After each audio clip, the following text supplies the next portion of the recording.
Good evening, everyone.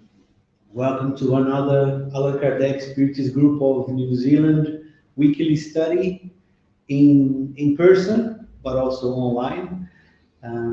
We are still going through the COVID or Omicron wave in New Zealand, especially in Auckland now. It started to slow down, but we are gathering here. If you're watching at home and would like to participate, just look on our website, in our Facebook page, and you'll be able to find the address and come here.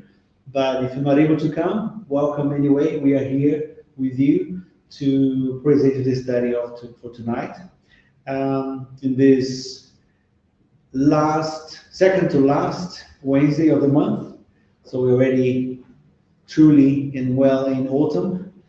Summer is gone, and here in New Zealand, it started to show with a lot of floods, like the Brazilian song "Waters of March." Águas de Março. They also happen in New Zealand, and we have some news. You might have seen in our Facebook page and also in our Instagram. We are going to be part of this amazing event online that will be happening from the 1st of April, because the Spiritist doctrine, or Spiritism, was started in April with the publishing of the Spirit's book. So we are going to have the first World Spiritist Month, and 36 different countries will participate in 10 different languages. So even if you're watching, then you of course understand English, but if you know someone that either speaks English, Spanish, French, or Portuguese, you can show them the link and you'll be able to watch, because all these different TED Talks and conversation about different topics, they will have subtitles, so you'll be able to watch and follow throughout the month of April. And if you'd like some more information, you can contact us on our email or through Facebook or Messenger. Any way you can be able to contact us, just look in our website, allankardec.org.com. And I think that's pretty much it from news. So this is the last week we're having our online study group. Next week we are very happy to announce that the person behind, at least materially or physically, was behind the brought up of this group. His name is Eduardo Araújo. So he was here in New Zealand 16 years ago, actually 17 years ago, and he was his idea to start organizing groups of gospel at home. So he's going to be presenting the lecture next week. He won't be here in person, but he is preparing a very amazing lecture for us, and we're going to be showing that online as well, and we're going to be showing here as well in person. So it would be great to see you, and if not in person, you can see online. And he's going to be in Portuguese. He's doing the lecture in Brazil, and it is the month that we have in Portuguese, and the theme is ser, viver e conviver. So it'll be quite interesting about self-development and understanding how Spiritism can help us in that part of how to be, how to live, and how to live together. Right? So we have our initial, or should I say, our inspirational reading, and we are on the Living Spring. The Living Spring. I'm just checking that everything is going okay. It seems to be okay. If not, just can send us a message. We'll be able to see. But we have the Living Spring. It's item number 6. Accept the correction. It is true that all discipline seems pleasant at a time. It seems painful. Later on, however, it produces the peaceable fruit of righteousness. Righteousness. For those who have been trained by it. Paul had Hebrews 12:11. The soil is lacerated and torn under the pressure of the plow. However, it is not long until beautiful flowers and delicious fruit burst forth from the straightened furrows. When pruned, the tree loses a lot of sap, becoming undernourished and ugly. However, in just a few weeks, it acquires new robustness, manifesting beauty and abundance. The humble water leaves the comfort of the spring, undergoes the demands of movement, reaches the great river, and then shares in the grandeur of the sea. What occurs in the simple sphere of nature also occurs in the complex realm of the soul.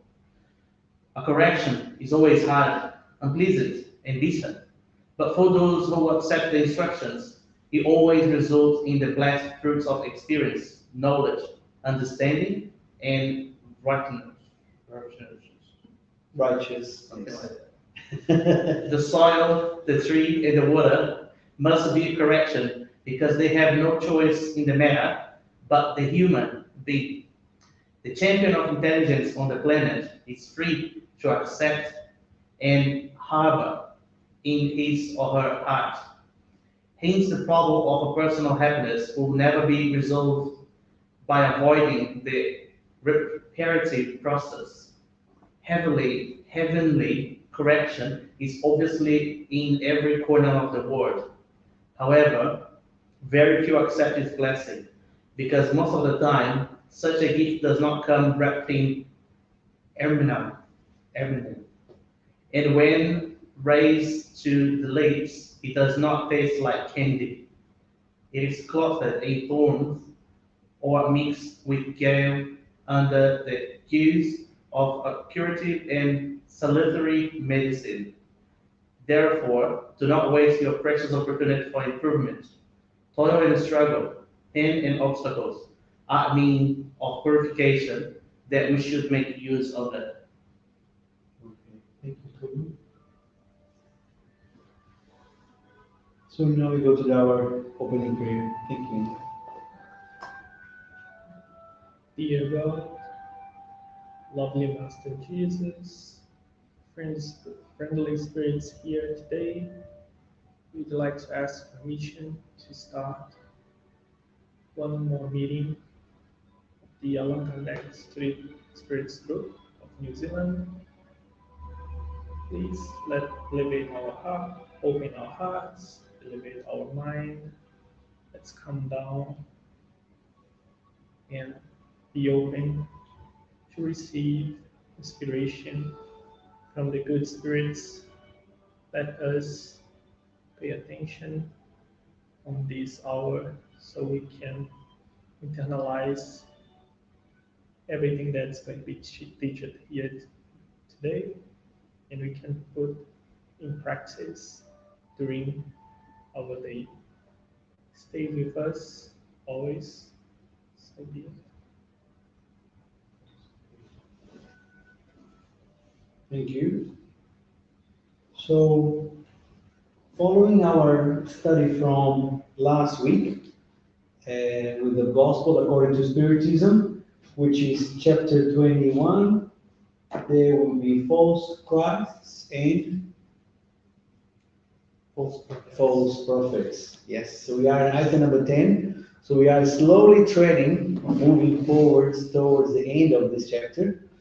And the beginning of item 10, who was here last week and who could give us a little summary of what was said, what was learned? So the beginning of the chapter was talking about the false prophets and start talking about the incarnated. And the last part of this item 10, it was focused on the spirits. So they can be false prophets too, and they can usually use names that we always respect. So we cannot deny the message just because of the name. And these make it easier for them to deceive us. And that's why we need to check the message and make sure that the message is correct. And if we keep starting asking questions about the message, trying to understand that deeper, the meaning, you're going to see if it's that if the spirit is who they are saying that he is, or it's just trying, like I said, to misguide or mislead us. And yeah, basically that's the summary. Yeah. Anybody else? It talk, it's all about the true and the false prophets. So it shows examples of what the true prophets will be like. They're always going to be humble. They're going to be simple. They're not going to announce themselves. They're going to show who they are by their example and by their actions, not by arriving in a room and say it out loud so people can respect them. So, and the same happened with the false prophets in the spirit world, where they will just take actions regards emphasis of the ego, of pride, and the messages will not actually lead to the way that Jesus shows us, which is actually very simple, very humble. He also talk about moral and intellectual behaviors from the spirits. He also reminds us that not because the spirit is incarnated, it has more morals and intellect than us. We also are spirits, and sometimes they could be in a different journey of the progress as we are. And yeah, Cool. Did you check Instagram is working okay? um, YouTube and Facebook. Not Instagram? Yeah. It's not working? Unless I think I put it on my private Instagram. Maybe you did. Maybe it did, okay. So, yeah, just talking about, it's interesting how a lot of the things that were done in Spiritism, Allan Kardec was very wise in the way that he presented and codified Spiritism. He put it in such a way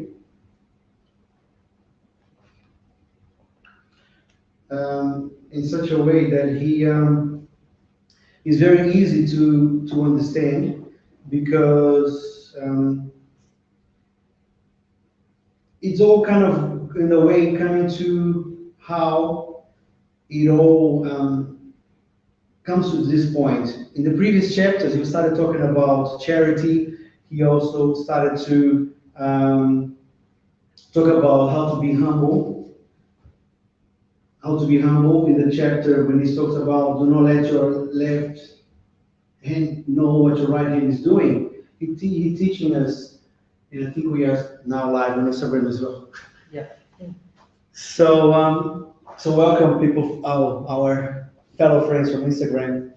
And he started just building up on knowledge and how up to this point, before he tells that the true prophets and the true followers of Jesus Christ had to be humble. But before, he had to teach us that we need to be humble. We also need to be charitable. So all these previous chapters kind of leading into this. And in this sense, we're coming to a point now where we're going to be studying now the false prophets in the spiritual world. Because just like the spiritual world, all the spirits are just like us. The spirits that lived here, they disincarnated, and they took with them their perfections, their imperfections, their qualities, their vices, their inclinations. So we shouldn't just believe in everything that the spirits say or prophesize just because they're spirits. And Erastus was really harsh on it last week. We talked when he was talking about how to recognize these false prophets, and also on the medium's book as well. Towards the end of the medium's book, he said, do not believe in everything that the spirits say. You have to put everything through the seat of the reason. So you have to think about it, which is, in a way, we are living through that through technology. We cannot believe everything we see and we read and we hear on the internet. exactly the same. It's a great example, and it is a great opportunity for us to practice that. When we are reading something or a comment or an article, what is the source? What is the facts behind that opinion? So I think it's an important tool for us at the moment as Christians and as Spiritists to put that into practice, to be able to recognize and to see what, just like Paul said, observe and analyze everything, retain what is good. So not to close ourselves into what we already think and what we already know, but expand our knowledge and just retain what is important for your growth.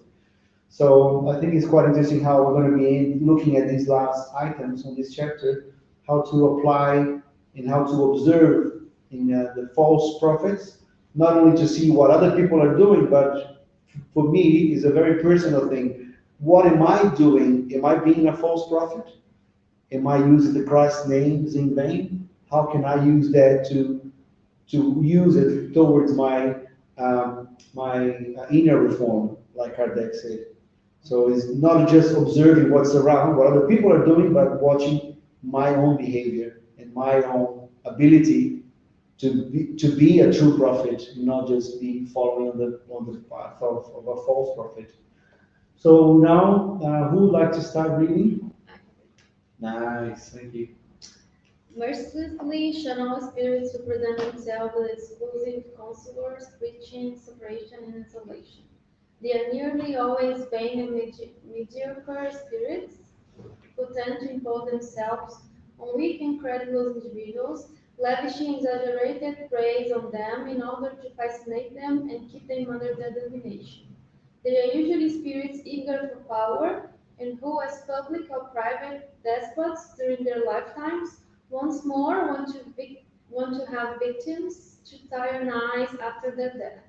In general, distrust communications that entail a mystical or peculiar character, or that prescribe rituals and desires actions.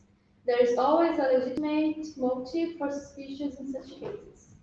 On the other hand, you may be sure that whenever a trust must be revealed to humankind, it is, so to speak, communicated instantaneously to all serious groups that have serious mediums, and not to this or that group to the exclusion of all others.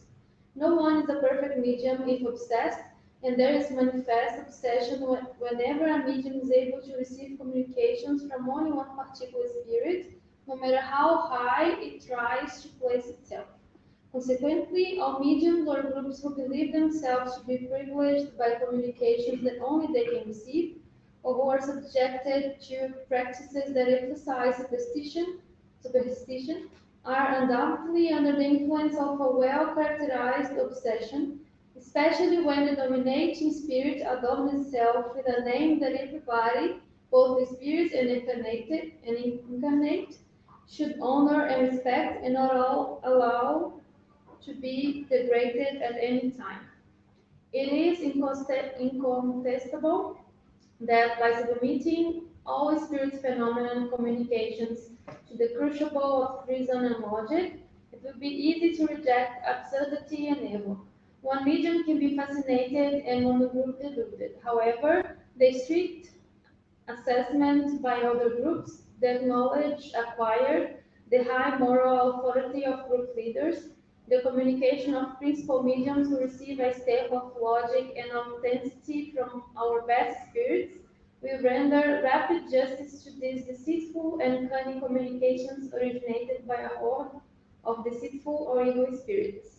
Erasmus, Discipline of St. Paul, Paris, 1862. Any words that a little bit hard or complicated, unknown? Shun. Shun, Shun, the second one. the second, go at the beginning. Okay, Sorry. after merciful. Mercifully, merciless, shun all spirits. Shun is to separate or put away.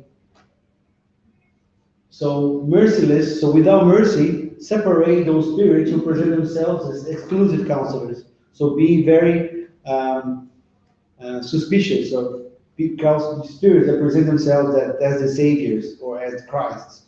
So to shun away is to separate or be apart from it. Yeah. Place yourself apart from the shun all the spirits.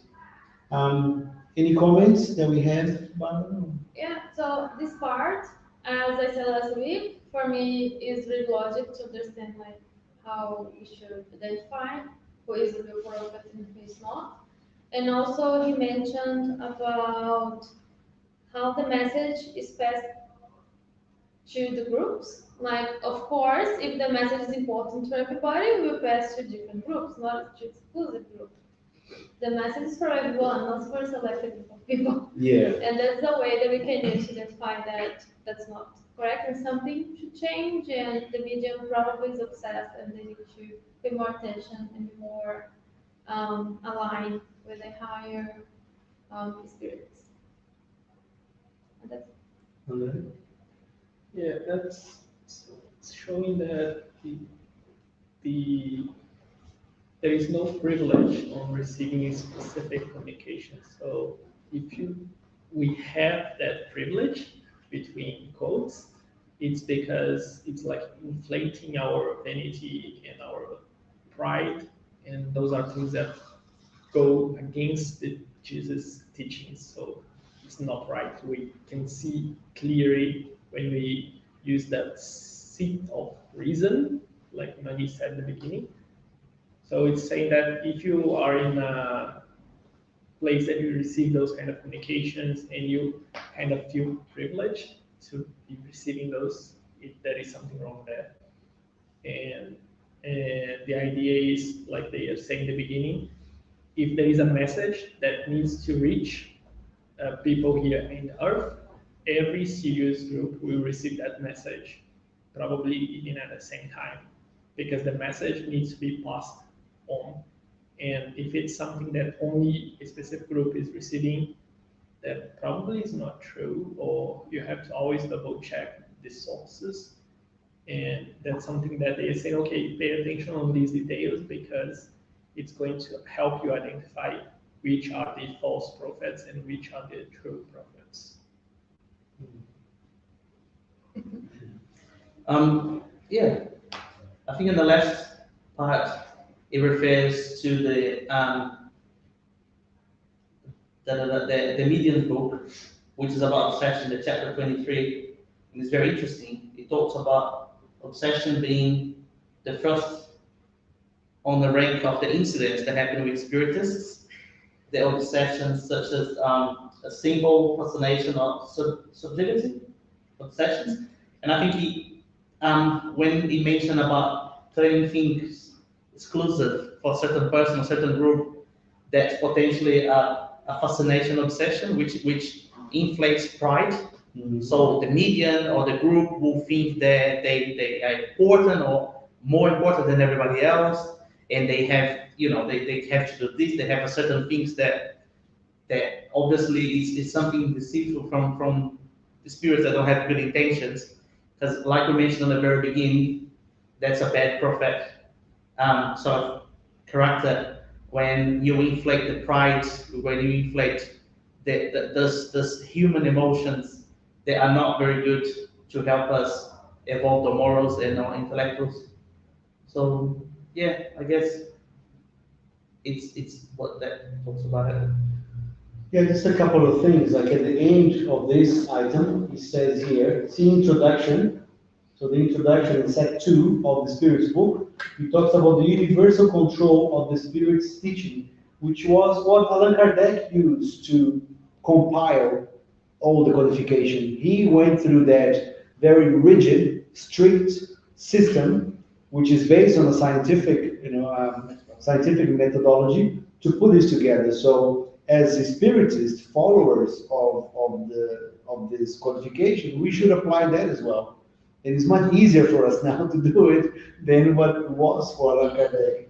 And also, once again, the medium's book, like Togon said, in chapter 23, that's once again by Erastus. And Erastus always amazed me how strict he is when it comes to that.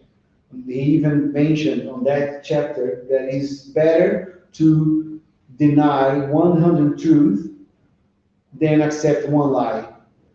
And I was like, wow, that's really strict. So I went to have a look. Who was Erastus? Erastus, he was a companion of Paul, the disciple. When Paul was spreading the word of Christianity in his trips around, because of course Paul came after Jesus. He was before he was Paul, he was Saul, and he was a prosecutor of Christians. So he knew all the. He was a very logical person. So he was that. Some of that probably came into Erastus as well. When he saw Erastus, probably saw a lot of times when Paul was using his logic and using his knowledge of the law of that time to teach the Christianity. So I think that kind of it was amazed to see that Erastus is being promoting Christianity for many generations, and he still is through Spiritism as well. And he's got many important messages for us to be stern, not to be accepting of all of this anything that comes through, it comes around to accepting everything. Put everything to reason. Does that make sense? Does that go according to what the Spirit's book says? Does it go according to what other spirits are saying as well? And something else about what Togun just said about pride, I think last week it was a passage saying the true prophets, they sometimes don't even realize they are prophets. It comes naturally to them. It comes naturally to them, and they just do it because it's in their nature. It's not something forced. And so it's pride would be in accordance to that feeling of just doing what comes natural to you. Yeah. So all right. So I think we have one more about Jeremiah. I think just a quick interesting thing that they mentioned. It mentions in the very beginning. It says in time of transition, in time of when something is changing, something big is changing. That's when we should be more careful. I think it's actually last week. It just talks about how when especially when someone have an issue or something is transitioning in their lives or progressing or when something is changing and the person have the hunger for knowledge or the hunger to learn more and they go and seek more, or even when they found themselves in trouble, and sometimes the logic way of thinking potentially step back a little bit because emotions come over. That's when it's a very dangerous time to actually be deceitful or have misguided information from the spirit or from false prophets. Is that time when your heart's a little bit more open and you're looking for answers? That's when you still have to remember to you connect more with your heart, but then your mind gets a bit clouded. All right.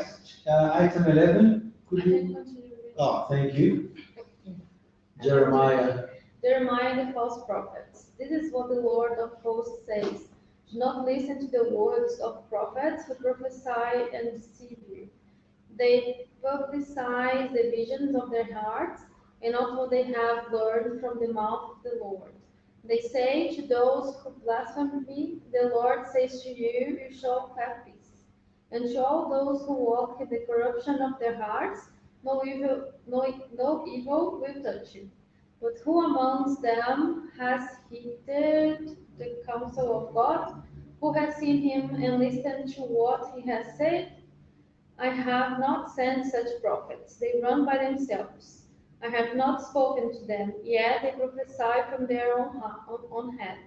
I have heard those prophets who prophesy lies in my name, saying, I dreamed, I dreamed.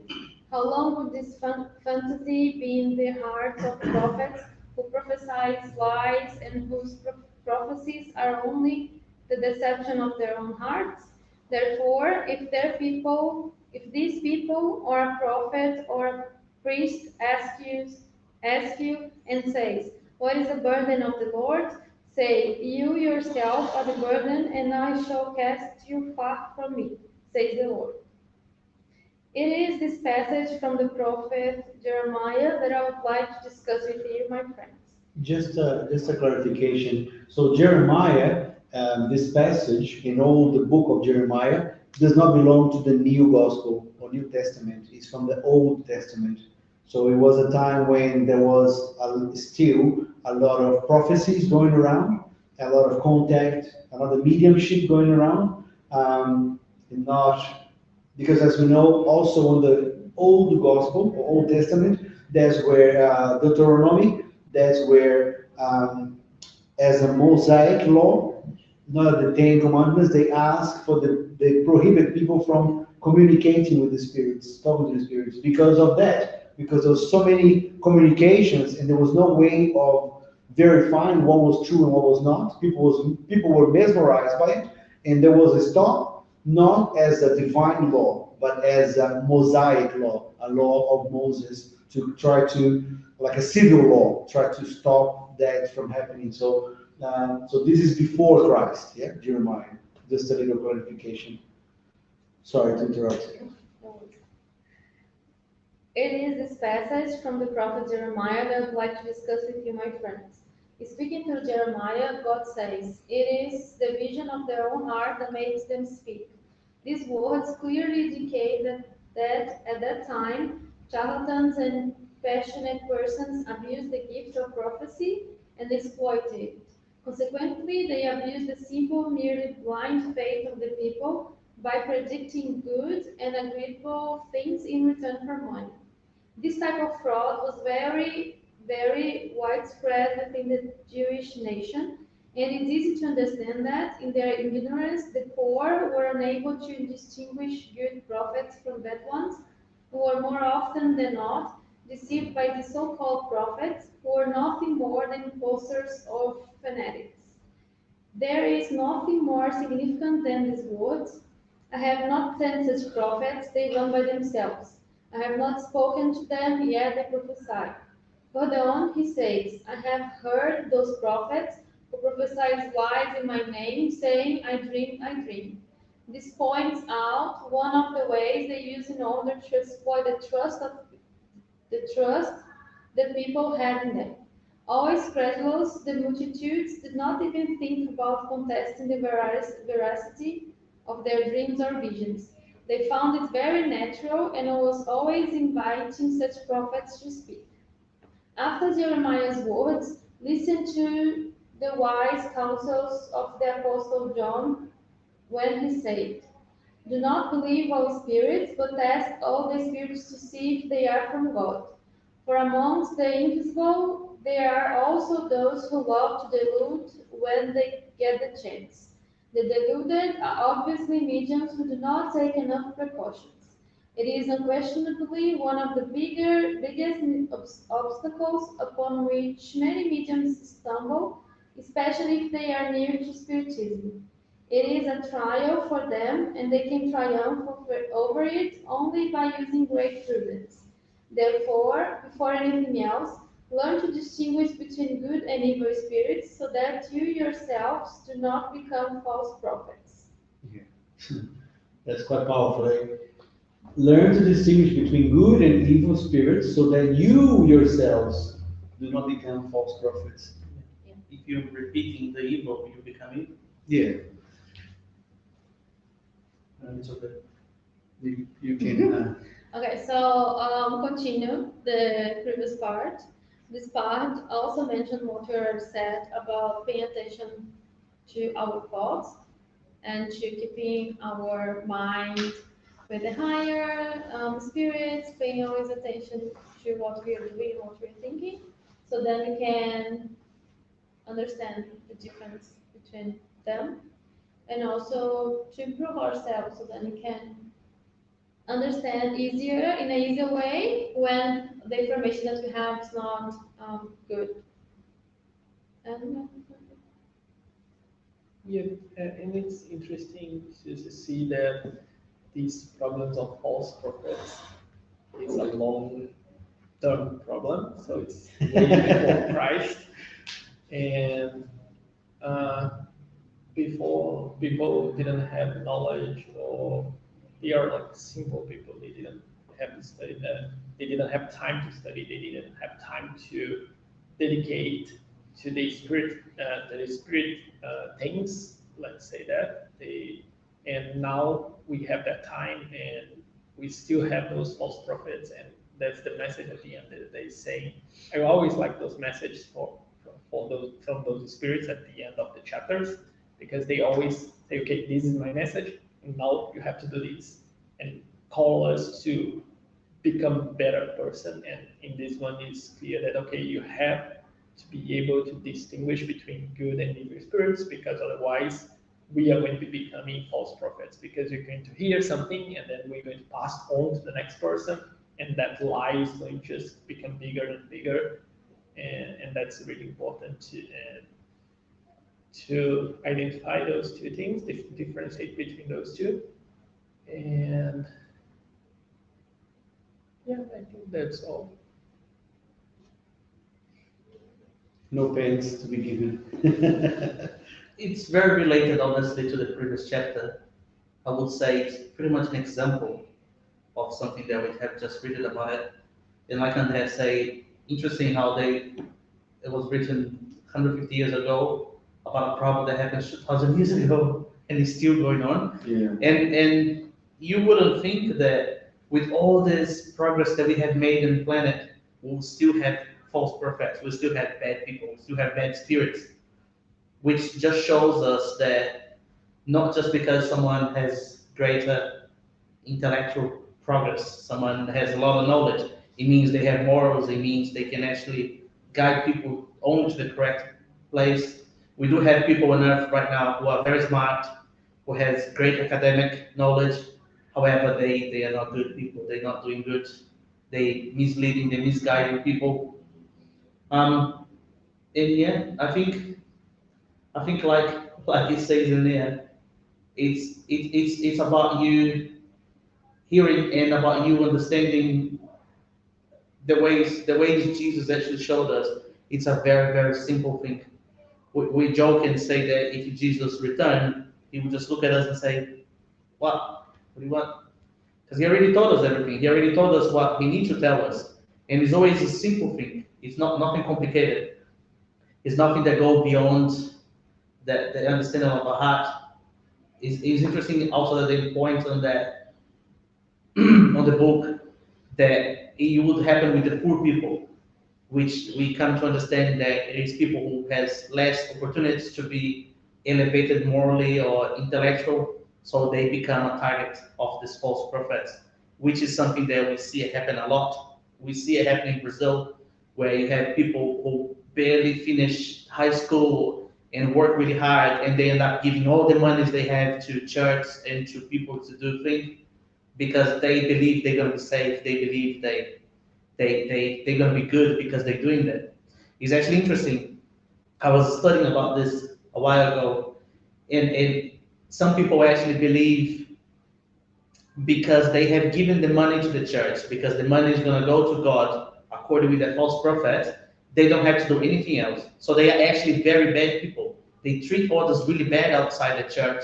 They gossip. They are really bad people, but they believe they're doing okay, and they can do whatever they want because they gave money, and the money goes to God, and that's their part done. So again, it's just like the last phrase says: if you don't learn how to separate good and evil, you're gonna become evil yourself.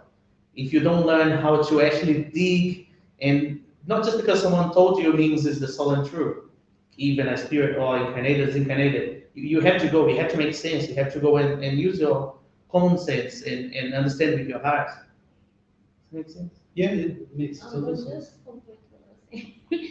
So, you mentioned about what happened in time of Moses and like how they had to manage that in that time. Yeah.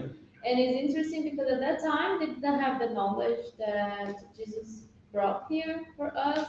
So they didn't have a way to understand what they had to do and like how to identify the false prophets. Yeah. But since then we have that information. Yes. Not exactly Spiritism, but like with Jesus, the message that he brought to us, and like we have everything that we need to identify those false prophets. Yeah. Like what we need to do in order to change that, we just need to improve ourselves and try to be better so that we can identify them. Yeah. And even on the search of trying to help other people, that have different beliefs or different, or different perspective than ours, even when we do that, we should be following Jesus' steps, not try to enforce our beliefs or our ideas or our knowledge into other people.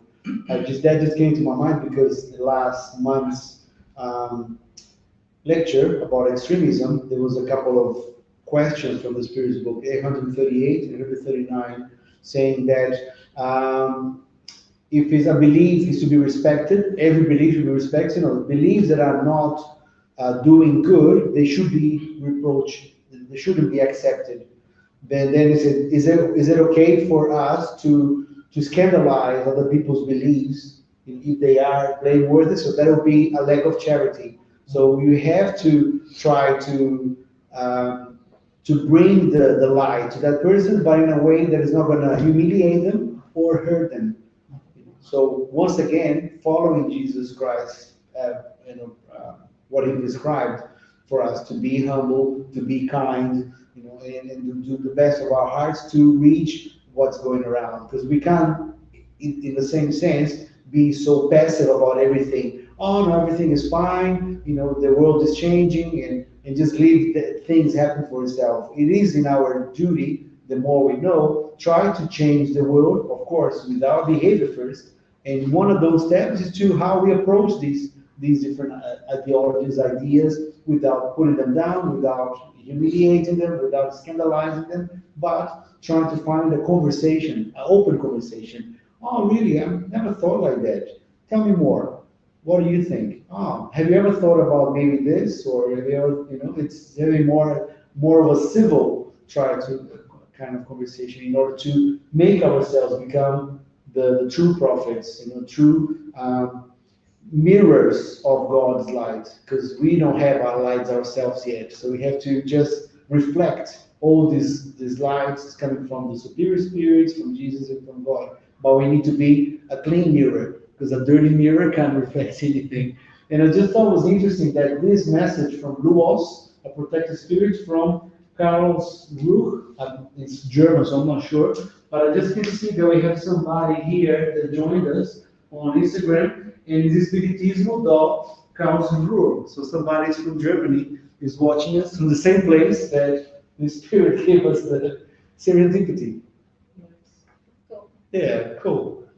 Willkommen, guten Morgen, because it's morning in German, but it's night in New Zealand.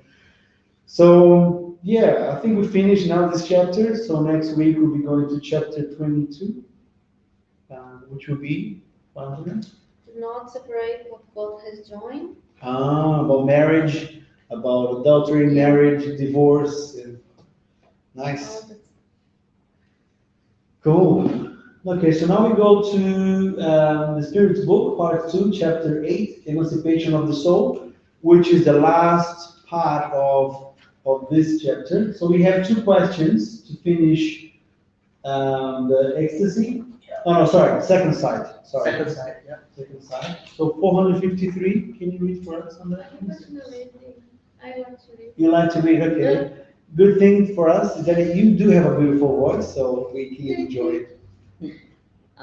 453. Are persons gifted with second sight always aware of it?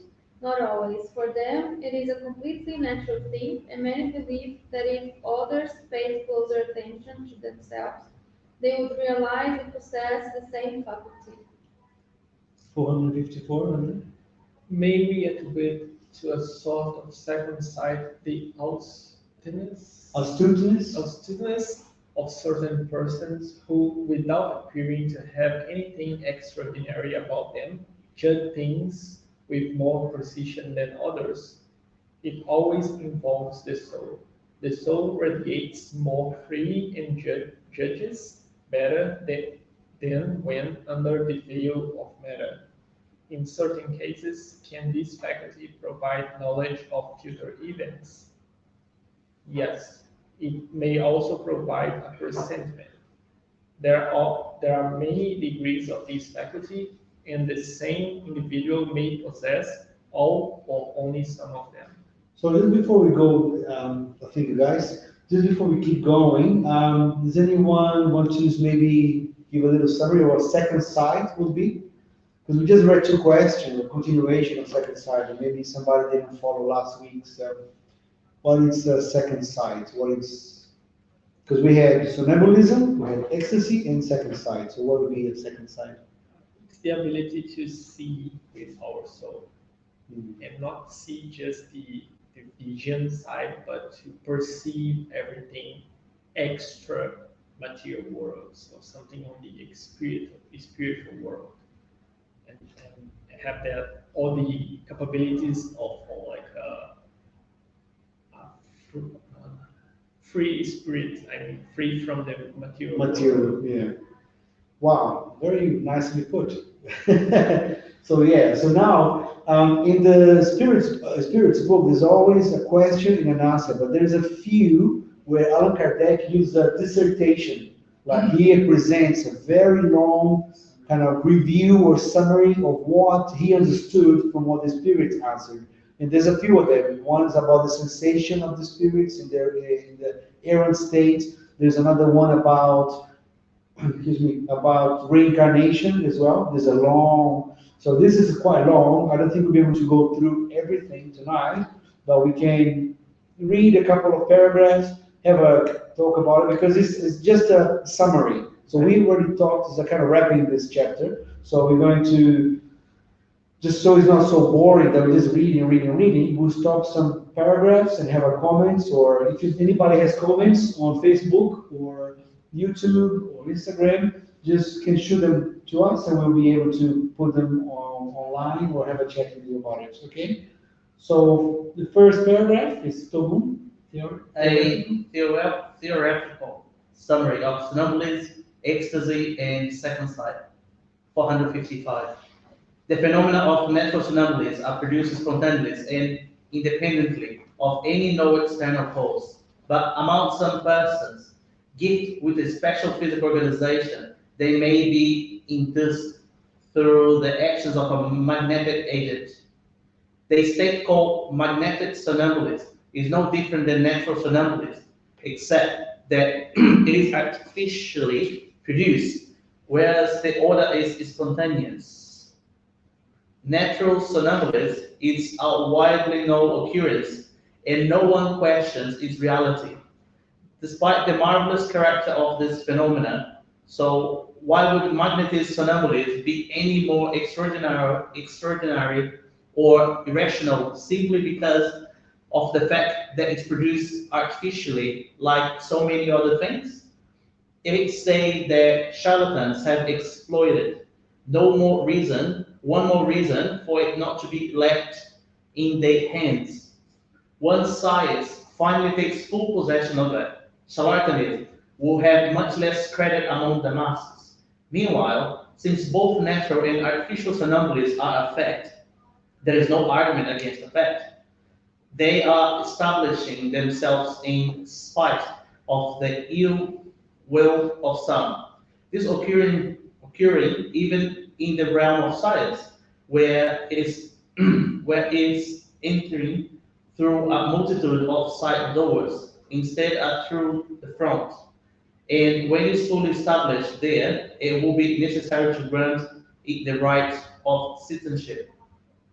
Okay.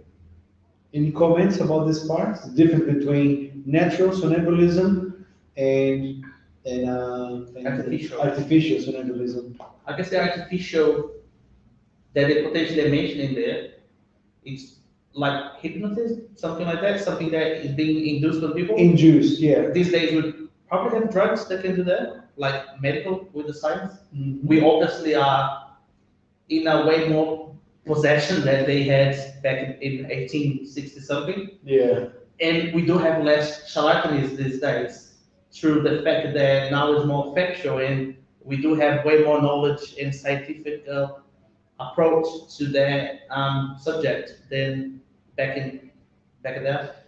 Yeah. And sonambulism, just another word for sonambulism in English is sleepwalking. People that, it is more common amongst kids or during the teenage years they stop. But it is possible to see some grown-ups that do that as well. And just out of curiosity, not this time around, but when we were reading this part of the Spirits book maybe 4 years ago or something, I actually went online and watched a few experiments with sleepwalkers. There was this guy, he was filming his mom. His mom would wake up in the middle of the night, go walk to the kitchen, sit down, start drinking, juice or whatever, start laughing and telling stories, and then he would film her, and then he would show her the next day what she did, and she did not remember anything. And she was like an older lady, but she was talking like if she was a young person, like a teenager, saying a lot of bad words and cursing, and totally not like his mom's behavior at all. So it's quite interesting to, now that we have, of course, we just talked about not believing everything you see online, but there are some studies that you can see what people do and how they behave, in this state of emancipation of the soul. So this is what the chapter is about. What do our spirits or our souls do when they are a little bit more free from the material? In the case of sonambulism or sleepwalking, they are still somewhat attached to the body. It's not as free as second sight, for example. And ecstasy, in an ecstasy state is also a little bit more free from the body. But sonambulism is still very attached, so you can see that. And like you mentioned, too, it can be induced into different methods or techniques. It can be induced as well.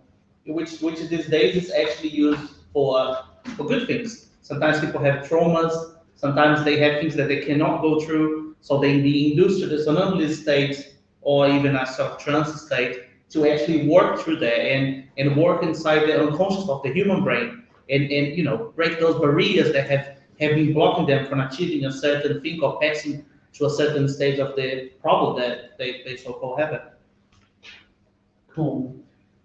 Yeah, it's not me. I was trying to pass the pen with For spiritualism. For Spiritism, somnambulism is more than a physiological phenomenon. It is a light projected onto psychology. It is during somnambulism that the soul can be studied because that is when the soul appears uncovered. One of the phenomena that characterize the soul is clairvoyance, independent of the ordinary organs of sight. Those who contest this fact to do so on the grounds that somnambulists do not see at all times and when at the will of the experimenter, as they do with their eyes. Should we be surprised that the means being different, the effects are not the same? Would it be rational to seek identical effects when the instruments differ? The soul has its properties, just as the eyes have theirs, and it is necessary to judge them in their own right and not by analogy. Please continue. The cause of clairvoyance is the magnetic somnambulistic and natural somnambulistic is identical. An attribute of the soul, a faculty inherent in every part of the incorporeal being, existing within us and having no limits beyond those assigned to the soul itself. Somnambulists, Yeah. this thing, can see every place where their soul can go, wherever the distance may be. In the case of remote viewing, somnambulists do not see things from the place where the body is, as if they were looking through a telescope.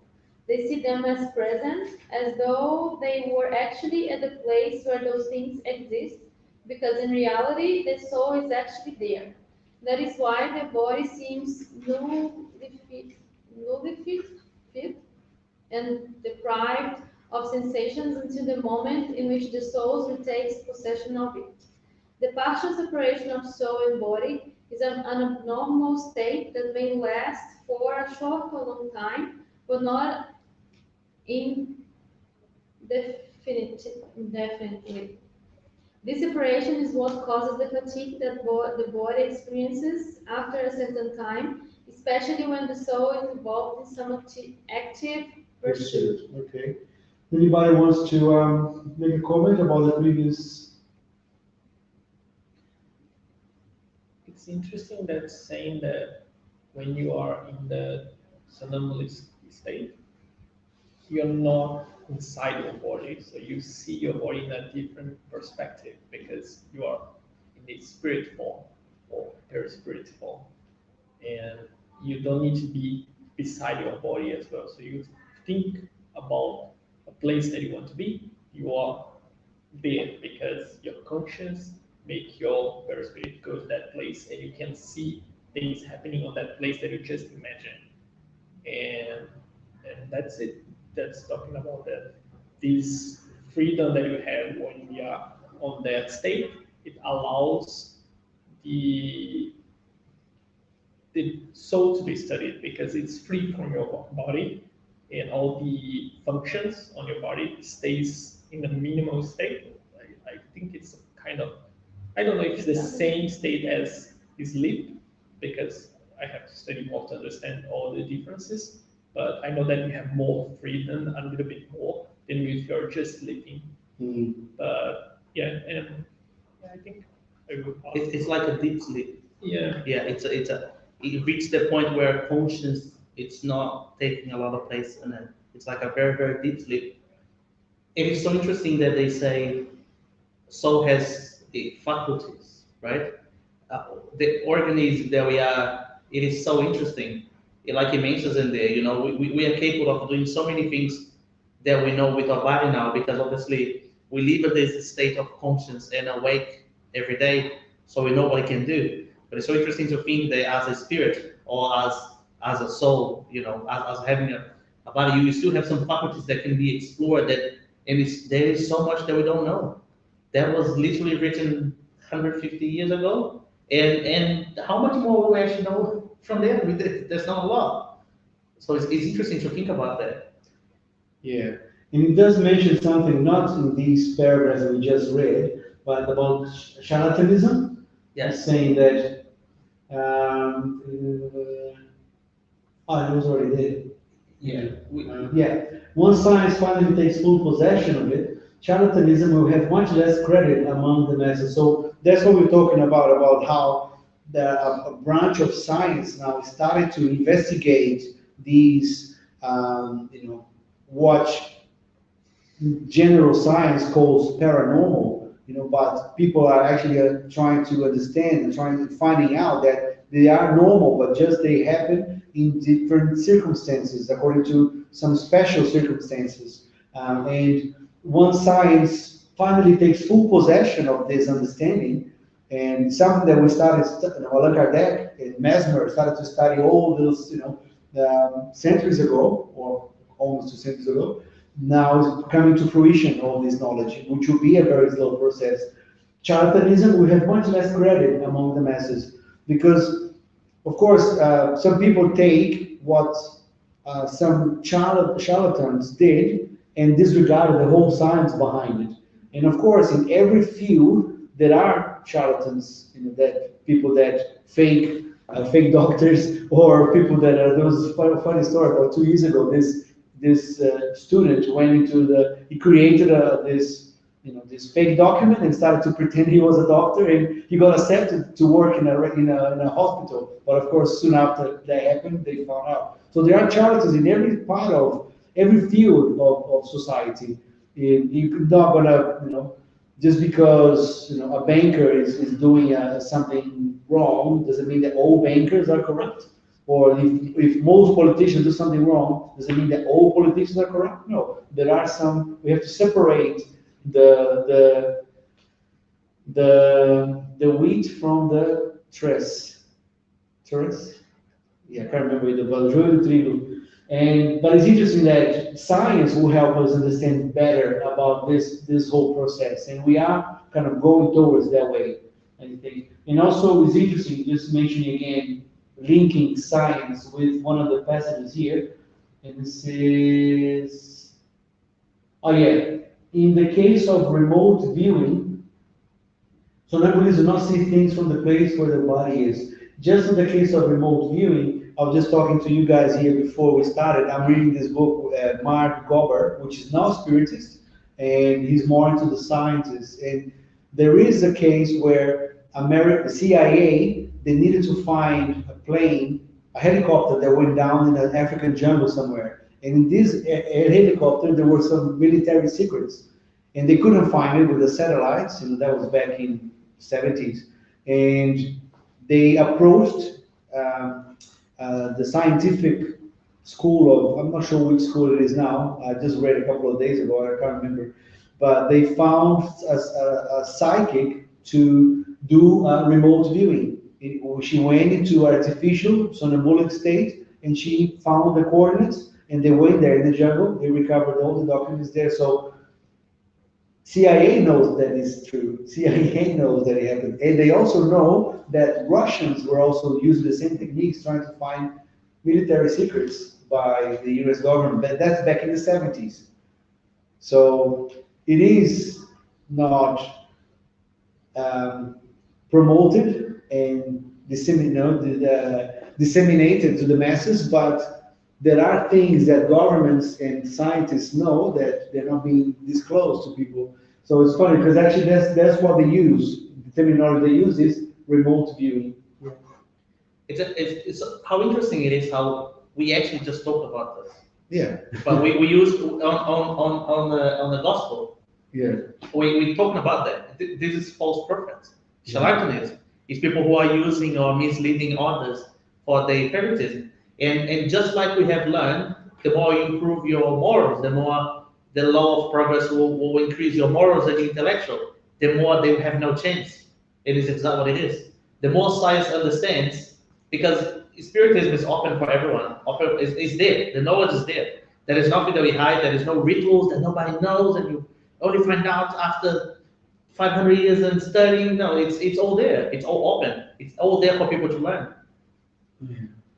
So that's what I thought we would stop, and I think it is a good time to stop because it's 8:15.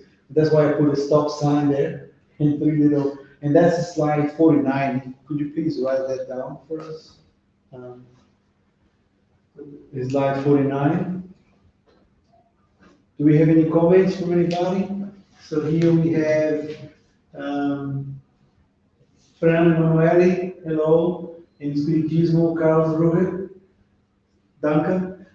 It's great that you joined. Yeah. It's a message that we just read. Yeah. So next week we will have our lecture, which will be in Portuguese.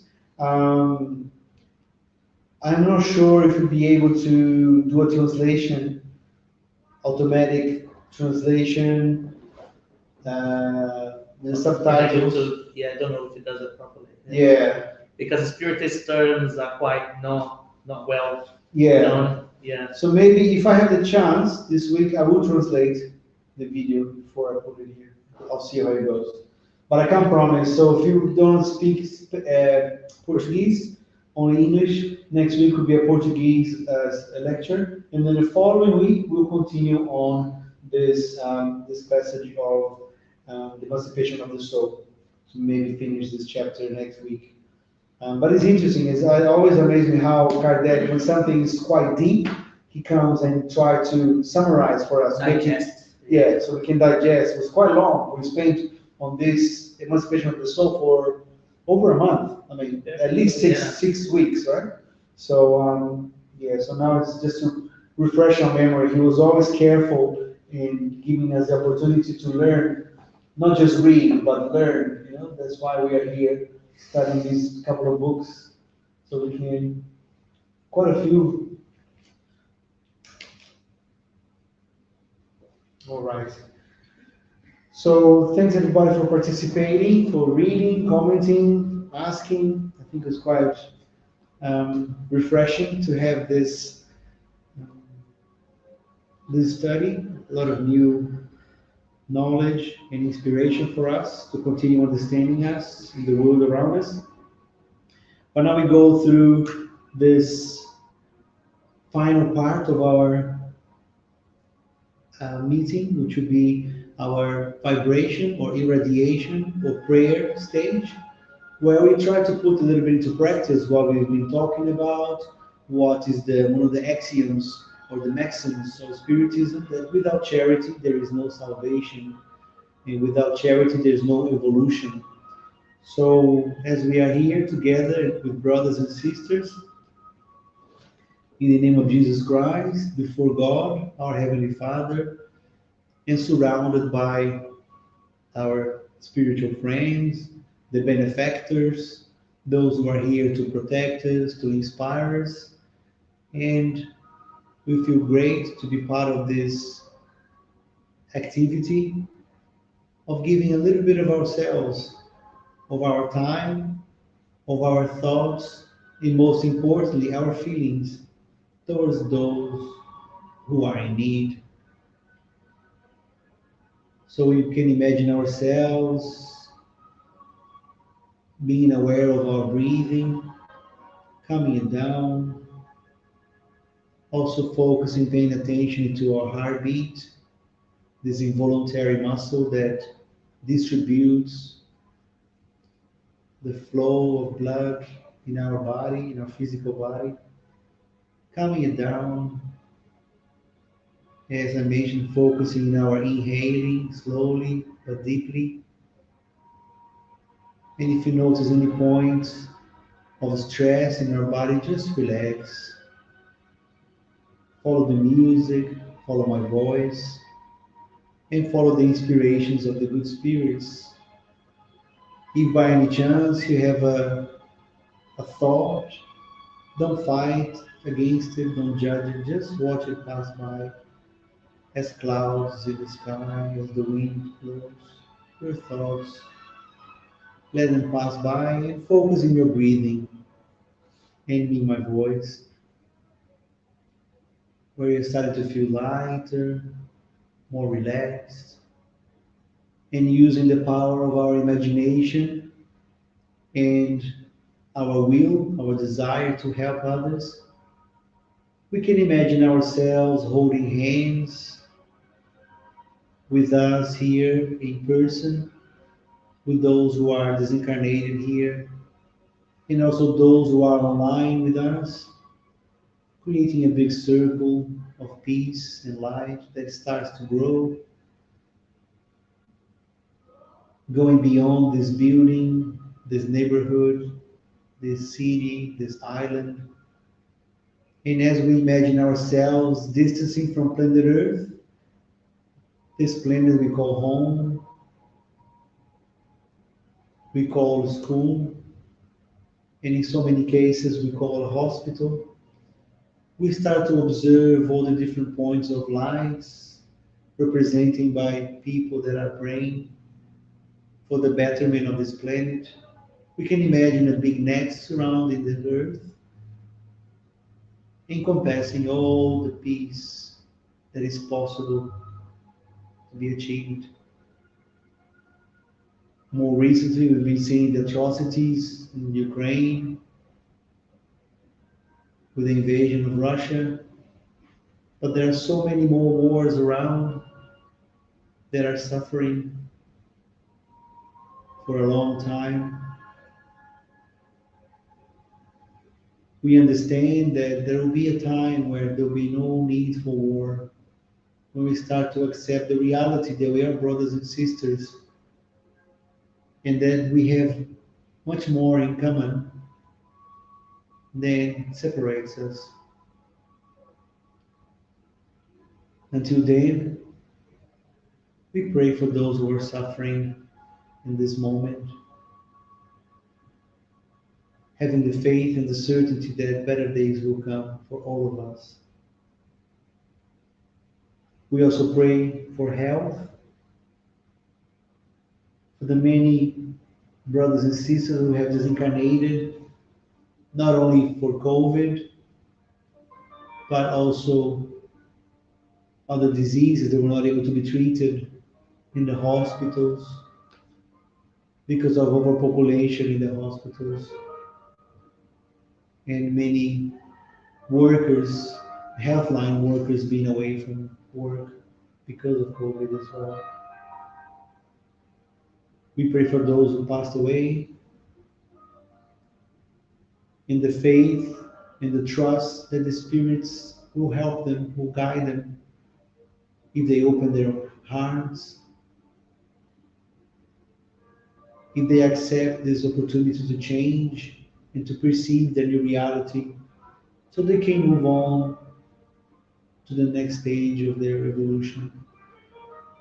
But we also pray for those who stayed, the families, the relatives and friends that somehow are feeling lost and lonely and longing someone who passed away without the understanding that death or the physical death is part of life.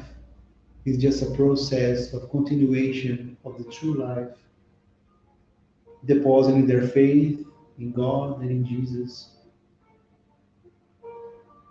We pray for the brothers and sisters that are in the prisons, in the correction homes, those who have acted against the human law. Let them have the peace and the calm to control themselves, prepare themselves to come back to society and redeem from their past wrongdoings. Also take a moment to pray for those who are in the rest homes, the elderly, many of them forgotten, left in abandonment, in solitude and loneliness. Let them feel our hug and our presence, involving them in a warm hug.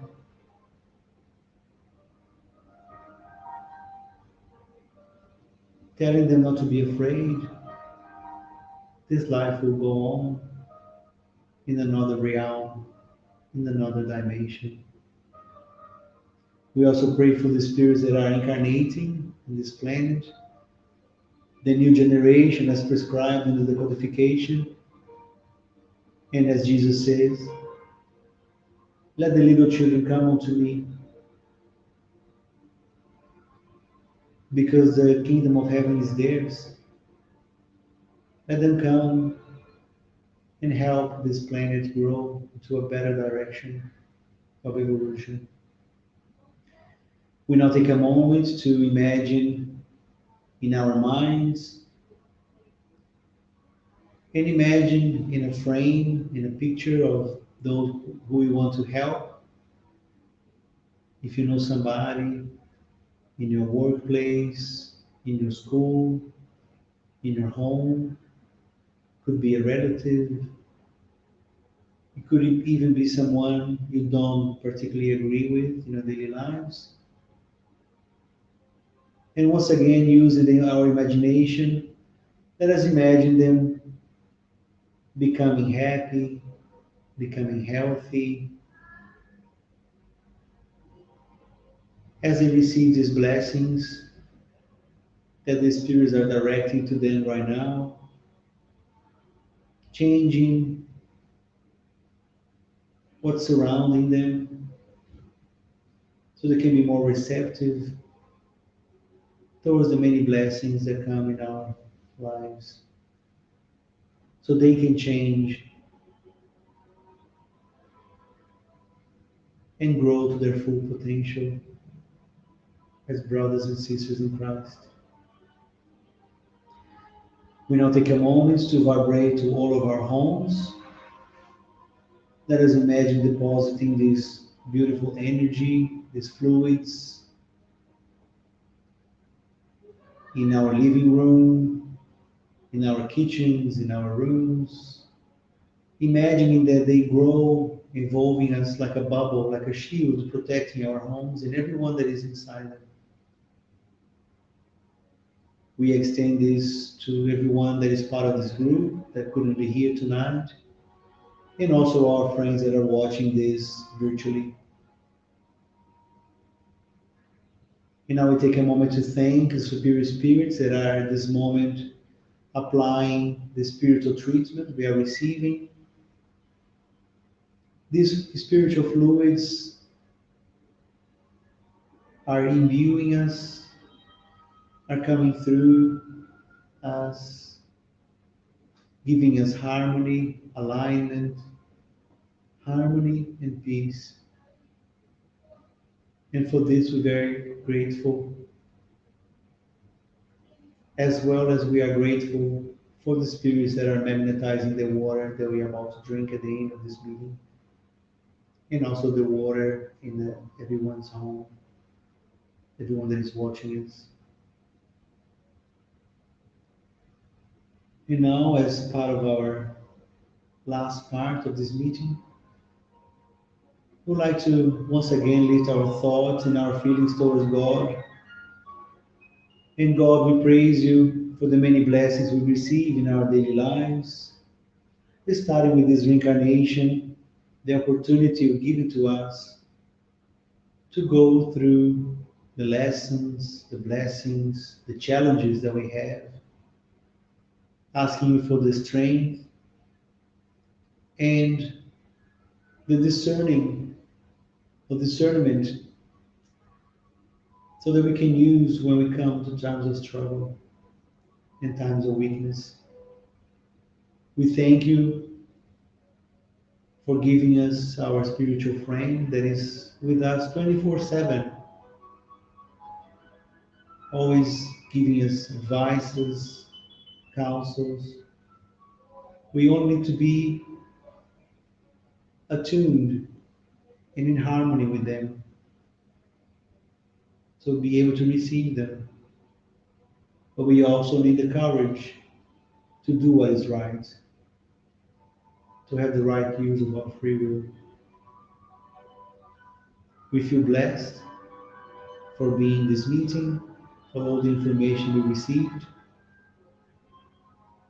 and we feel blessed for being able to help in our ability, even though it's a little one, or I am happy to help.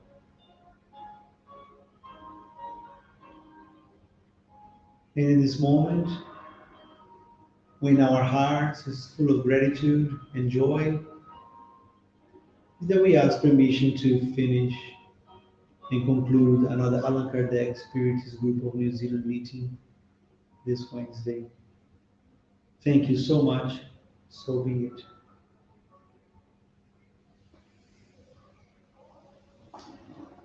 We can now help ourselves to the water, and we'll see all our friends next week with the lecture. Thank you. Good night.